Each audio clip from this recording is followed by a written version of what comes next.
नमस्कार, आदाब, सत श्री अकाल। मैं हूं सिद्धार्थ। मैं हूं रीनी और आप सब देख रहे हैं रियल इंडियन रिएक्शन। आज जिस वीडियो पे हम लोग रिएक्ट करने वाले हैं वो बहुत ही मजेदार होने वाला है। ये है बांग्लादेश के ऊपर। हम लोग जानेंगे बांग्लादेश के इंटरेस्टिंग फैक्ट्स और हकीकत के बारे में। ढाका के ऊपर तो हम लोग वीडियो बनाई है, तो आज देखते हैं बांग्लादेश कैसा है। इसका वीडियो हम लोगों ने लिए है टूरोपीडिया चैनल से और ओरिजिनल क्रिएटर का लिंक आपको मिल जाएगा डिस्क्रिप्शन में। ओरिजिनल क्रिएटर को लाजमी सब्सक्राइब कीजिएगा। तो पहले देखते हैं वीडियो और उसके बाद रिएक्शन देंगे। ओके। हेलो दोस्तों, कैसे हैं आप सब। एक बार फिर से आप सबका स्वागत करता हूं आपके अपने चैनल टूरोपीडिया हिंदी पर। दोस्तों, आज हम आपको जिस देश के सफर पर लेकर जा रहे हैं उस देश के साथ हमारा रिश्ता बहुत पुराना है। आपकी जानकारी के लिए बता दें कि इस देश को आजादी हमारे देश की मदद से ही मिली। एक ऐसा देश जिसे हम कंट्री ऑफ रिवर्स के नाम से भी जानते हैं, जहां पर 700 से भी ज्यादा नदियां बहती हैं। जैसे हमारे देश में मछली को पसंद करते हैं, वैसे ही इस देश में भी कोई मछली खाए बगैर रह ही नहीं सकता। देश की राजधानी शहर को कहा जाता है सिटी ऑफ मस्क। आपको बता दें कि इस देश में 2000 से भी ज्यादा अखबार और मैगजीन्स प्रिंट की जाती हैं। देश की स्ट्रीट फूड सबसे लाजवाब है। दोस्तों, आज हम सबसे जुनून वाले देश बांग्लादेश के बारे में कुछ रोचक जानकारी देने जा रहे हैं। तो फिर देर किस बात की, अपना सीट बेल्ट बांध लीजिए अच्छे से और निकलते हैं बांग्लादेश के एक शानदार सफर पर। तो सबसे पहले बता दूं कि इस देश का ऑफिशियल नाम है पीपल्स रिपब्लिक ऑफ बांग्लादेश। देश की कुल आबादी है 16 करोड़ और जनसंख्या के मामले में दुनिया का 8वां सबसे बड़ा देश है। पॉपुलेशन डेंसिटी के मामले में 1265 लोग यहाँ आपको पर स्क्वायर किलोमीटर में दिख जाएंगे। यहाँ की कुल आबादी की 40% हिस्सा शहर में रहता है और बाकी के 60% आज भी गाँव में ही बसे हुए हैं। देश के 90% लोग इस्लाम धर्म को मानने वाले हैं और बाकी के 9% हिंदू तो 1% अलग धर्म के हैं। देश की बॉर्डर भारत और म्यांमार से टच करती है, जबकि एक तरफ बे ऑफ बंगाल है। बांग्लादेश की इकोनॉमिक राजधानी है ढाका और बंदरगाह वाला ये शहर देश के प्रमुख शहरी इलाकों में से एक माना जाता है, जहां हर वो सुविधा मौजूद है जो कि बड़े बड़े शहरों में होती है। ढाका दुनिया का सबसे बड़ा 10वां सबसे बड़ा शहर है। बांग्लादेश भले ही गरीब देश है, पर ढाका आबादी समेत तमाम मापदंडों पर दुनिया का 10वां सबसे बड़ा शहर है। ढाका में आपको हर कोने में एक मस्जिद नजर आएगी, इसीलिए ढाका को मस्जिदों का शहर भी कहा जाता है।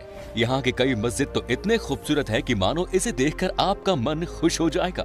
बांग्लादेश दुनिया का एकमात्र देश है जिसने अपनी भाषा बचाने के लिए कई सालों तक लड़ाई लड़ी।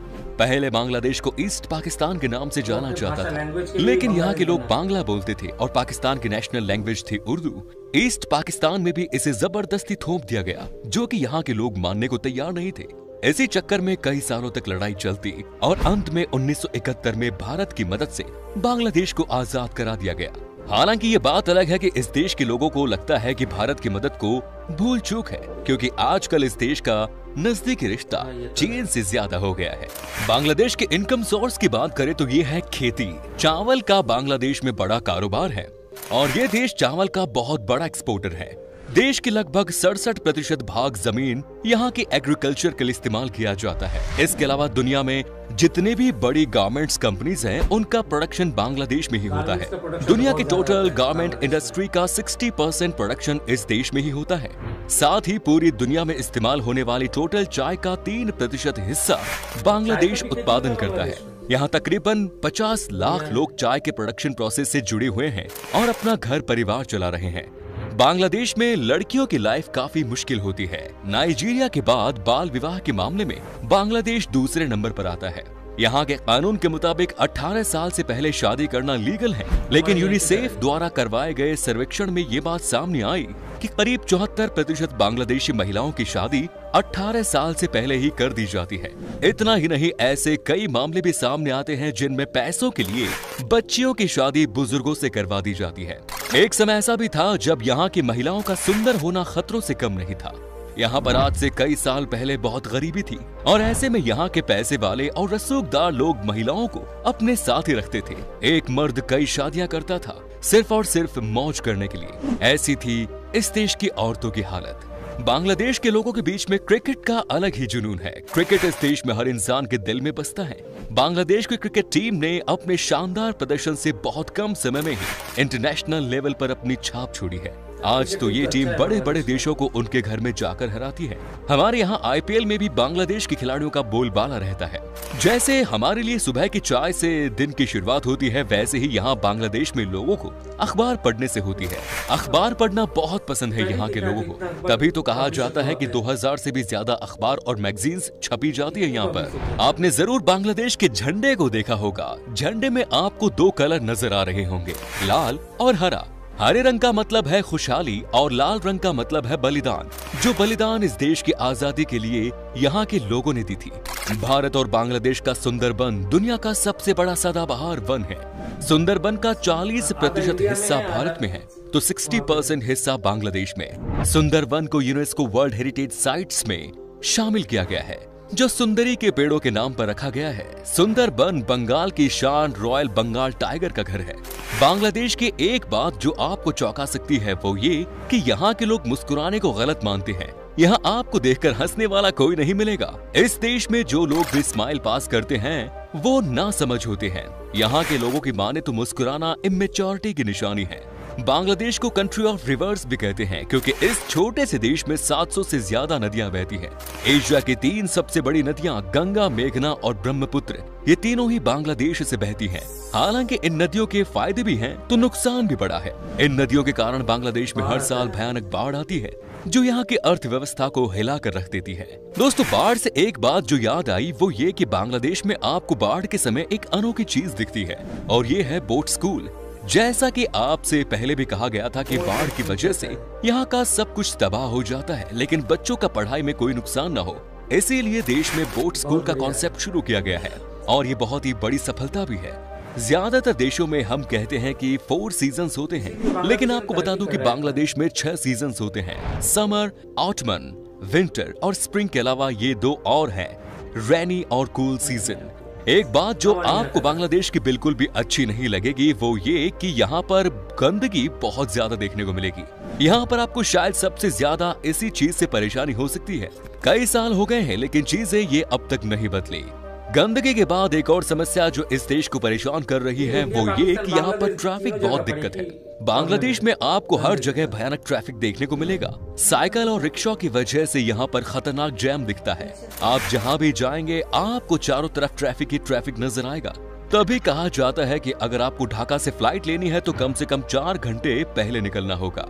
ये देश भले ही छोटा हो लेकिन आपको बता दूं कि इस देश में 17 एयरपोर्ट्स हैं। मतलब बाय एयर जाने में आपको यहाँ कभी कोई परेशानी नहीं होगी। साथ ही एक बड़े शहर से दूसरे शहर भी आप आराम से पहुंच सकते हैं। बांग्लादेश के पास ही है दुनिया का सबसे बड़ा अनइंटरप्टेड सी बीच। इसका नाम है बाजार बीच, जो कि 120 किलोमीटर लंबा है। मतलब आप इस बीच को अगर पूरा देखना चाहते हैं तो आपको 2 दिन का समय लग जाएगा। वैसे आपको बता दूं कि इसी बीच पर बांग्लादेश का सबसे बड़ा मार्केट भी लगता है। दोस्तों, भारत का पड़ोसी देश बांग्लादेश सैलानियों के काफी पसंदीदा और खास जगह है। प्रकृति की हरियाली से भरे इस देश में देखने लायक कई खास जगह हैं। सैलानियों को यहाँ ऐतिहासिक स्मारक, समुद्र तट, पिकनिक स्पॉट, जंगल और आदिवासी लोग देखने को मिलते हैं। साथ ही मछली पकड़ने के शौकीन पर्यटकों को ये मौका भी मिलता है।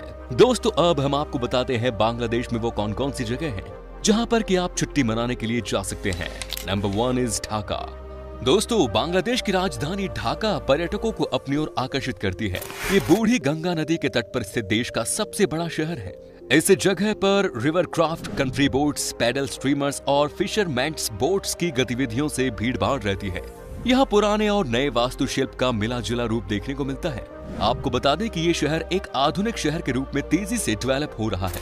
औद्योगिक, वाणिज्यिक, सांस्कृतिक, शैक्षिक और राजनीतिक गतिविधियों का मुख्य केंद्र है ढाका। ढाका का अपना इतिहास रहा है और इसे दुनिया में मस्जिदों के शहर के नाम से जाना जाता है। Next is Sundarban. बांग्लादेश का सबसे बड़ा टूरिस्ट अट्रैक्शन है सुंदरबन। सुंदरबन का एक हिस्सा हमारे देश में भी है। दरअसल सुंदरबन भारत और बांग्लादेश के बीच विभाजित बड़ा मैंग्रोव संरक्षित क्षेत्र है। सुंदरबन संरक्षित क्षेत्र की यात्रा करने का अनुभव आपको जीवन भर याद रहेगा। ये क्षेत्र यूनेस्को द्वारा घोषित विश्व धरोहर स्थलों में से एक है। आपको बता दें कि ये बंगाल टाइगर का गढ़ है। रॉयल बंगाल टाइगर यहाँ का नेशनल एनिमल है और ये इस देश की पहचान भी है। साथ ही सुंदरबन काफी जहरीले सांपों का भी घर है। Next is Chittagong. बांग्लादेश का एक और सबसे बड़ा शहर चिटगांव भी बहुत खूबसूरत है। यहाँ के पहाड़, घने जंगल और बड़े बड़े झील आपके दिल को जीत लेंगे। यहाँ की खूबसूरती के बारे में कहा जाता है कि जो भी एक बार चिटगांव आता है वो बार बार आने की चाहत रखता है। आपको बता दें कि ये बांग्लादेश का दूसरा सबसे बड़ा शहर है और इसे गेटवे ऑफ बांग्लादेश भी कहा जाता है, क्योंकि यहाँ पर बड़ा सा पोर्ट भी है। साथ ही दोस्तों, चिटगांव का मौसम बहुत सुहावना होता है। यहाँ लगभग हमेशा ही बारिश होती है। नेक्स्ट इज कुआकट्टा सी बीच।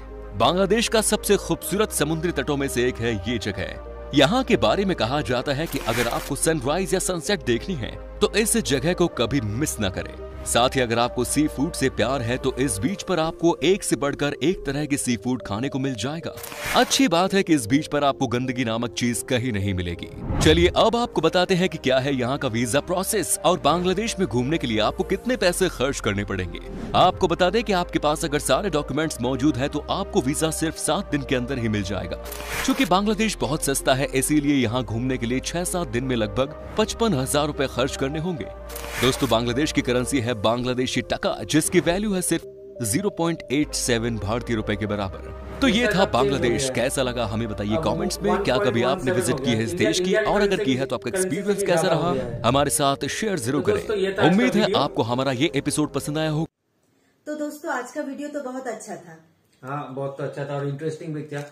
और बांग्लादेश तो बहुत ही इंटरेस्टिंग कंट्री है। और वहाँ का जो चीजें दिखाया वो भी बहुत ही इंटरेस्टिंग था। जो फैक्ट दिखाया, सबसे ज्यादा तो लगा कि उतने छोटे से कंट्री में 2000 से ऊपर न्यूज़पेपर और मैगजीन पब्लिश होता है। ये तो बहुत ही इंटरेस्टिंग चीज था। और ये वो जो रिवर्स 700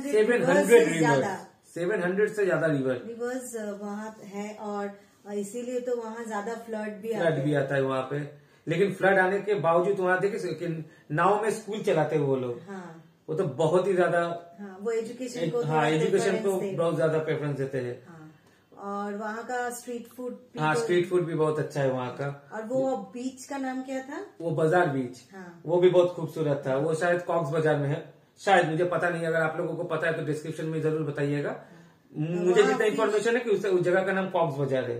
और वो फिश, वहाँ का सी फूड भी बहुत अच्छा है। वहाँ का बाजार भी, बीच के ऊपर शायद कोई बाजार है, और वो बीच बहुत लंबा बीच है। और वहाँ का पॉपुलेशन बहुत ज्यादा है, इसीलिए वहाँ का वो जो रिक्शा या जो वहाँ का ट्रैफिक का प्रॉब्लम भी है। लेकिन वो सबसे ज्यादा तो लगा जो चिटगांव दिखाया वो भी बहुत खूबसूरत पहाड़ों से घिरा जगह था। बहुत ही अच्छा जगह था वो वाला। ओवरऑल कंट्री तो बहुत इंटरेस्टिंग है। तो हम लोग तो प्लानिंग कर रहे हैं विजिट करने के लिए। अगर ये कोविड का सब कुछ ठीक ठाक हो जाता है तो हम विजिट करेंगे, और अगर विजिट करेंगे तो उसका ब्लॉग भी बनाएंगे, और ब्लॉग जो है वो आप ये चैनल में अपलोड भी करेंगे। तो दोस्तों, आज का वीडियो यहीं तक। अगर ये वीडियो आपको अच्छा लगा तो एक लाइक तो जरूर बनता है। अगर ये चैनल को आप लोग सब्सक्राइब नहीं किए हैं तो जरूर सब्सक्राइब कीजिए, जिससे हम लोगों को मोटिवेशन मिला और भी अच्छा कंटेंट बनाने के लिए, और भी अच्छा वीडियो लाने के लिए। और अच्छा लगा तो शेयर भी कीजिएगा। Thank you.